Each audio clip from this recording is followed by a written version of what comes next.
بنافي خوجهية باشار دربسي يكون دواري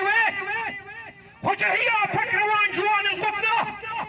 خوشكو برا نونر بارتي الكردي نشتيماني هشا ريخ السنن جواكا سبيل اولو كساية سربخوا بشداري البريز عزيز ببونيا سالفكرا چلو چورمين يا کوچ کرنا باوين توا كرد نمر ملا مصطفى برزاني اميرو لبركومبونه وام چقاسي باخفن لسر باوين توا كرد نمر ملا مصطفى برزاني ام نكارن ما في بدله يا وقت نمر ملا مصطفى برزاني نافيوي بتي بنزرين قديرو كاجي هالده هاتيه نفساندن احمد بونه هيرو چلو چه بویانا چارو چلو چار یمین لسر کوچا داوی یا برزانی نمر بابنا دوا کرد ام بكيف خوشن باطنا وسر سرا وسر جعبا كما نرحب بالاخوه العرب الموجودين والحاضرين في هذا التأبين ال44 على رحيل القائد الكردي الخالد ملا مصطفى البرزاني. اهلا وسهلا بكم بالمجلس المحلي مدينه الرباطيه ورفيع مجلس سيد جوان البطنه. نرحب بكم اجمل ترحيب. اهلا وسهلا سر جواد دوباره بوا همو میوان هجا پارتیان سیاسی کسن سربخوا جواکا سبیل منظمات مجتمع مدني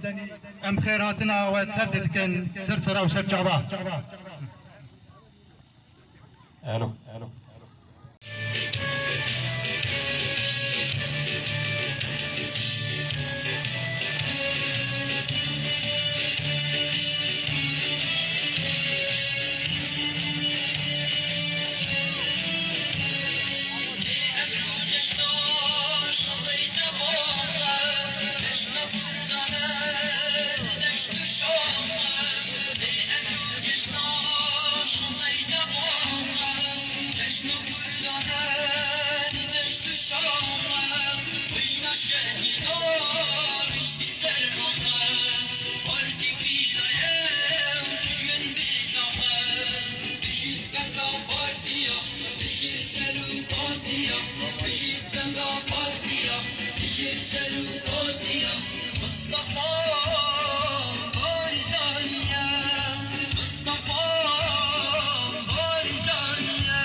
Mehdi